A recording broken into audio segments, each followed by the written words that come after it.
Bonjour, 2 mois à peine après sa visite historique aux Émirats arabes unis et la publication de la déclaration d'Abu Dhabi sur la fraternité humaine qu'il a signée avec le grand imam d'Al-Azhar, c'est avec une autre réalité de l'islam sunnite que le pape François a rendez-vous ce week-end. Il s'envole pour le Maroc, 2 jours à Rabat, la capitale, sous le signe naturellement du dialogue interreligieux, puisque non seulement l'islam est religion d'État, mais le roi, Mohamed VI, descendant du prophète Mahomet, et commandeur des croyants. Le seul fait de sa présence aux côtés du pape François est déjà un message, comme nous l'explique l'archevêque de Rabat, Monseigneur Lopez Romero. Je pense que le message fort de voir Sa Majesté commandeur des croyants et le pape avec tout le peuple marocain, avec l'Église catholique et d'autres chrétiens, pour tout le monde, ça c'est un message fort à la faveur de la paix et de la fraternité. Un message fort que le pape commencera à prononcer avec son premier rendez-vous, c'est avec le peuple marocain sur l'esplanade de la tour Hassan, emblème de cette ville de Rabat, que ce minaret inachevé du XIIe siècle. Il sera aussi question de fraternité dans la deuxième dimension de ce voyage, celle qui concerne la crise migratoire. Le Maroc est depuis plusieurs années le théâtre du passage permanent de jeunes désespérés qui fuient l'Afrique subsaharienne en direction du mirage européen.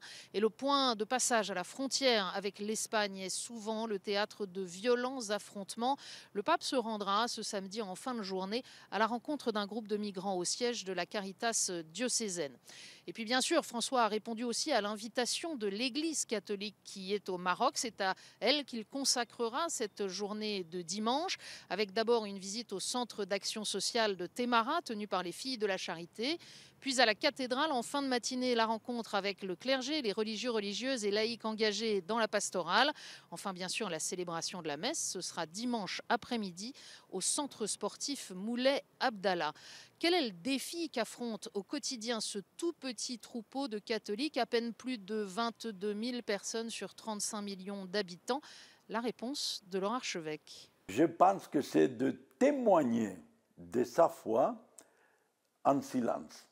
C'est-à-dire, mon prédécesseur, Monseigneur Landel, nous disait beaucoup de fois, rappelez-vous que vous êtes le seul évangile que beaucoup de musulmans liront.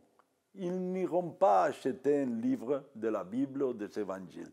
Mais vous êtes des évangiles vivants qui marchent dans les rues, qui sont de partout. Alors, vous êtes un évangile vivant. Et vivre la foi, pas seulement à l'intérieur de soi-même, mais à l'extérieur, avec discrétion, mais en donnant un témoignage de l'amour que Dieu a envers nous, ça c'est l'enjeu principal ici au Maroc. On dit qu'ici, on ne peut pas évangéliser. Ce n'est pas vrai.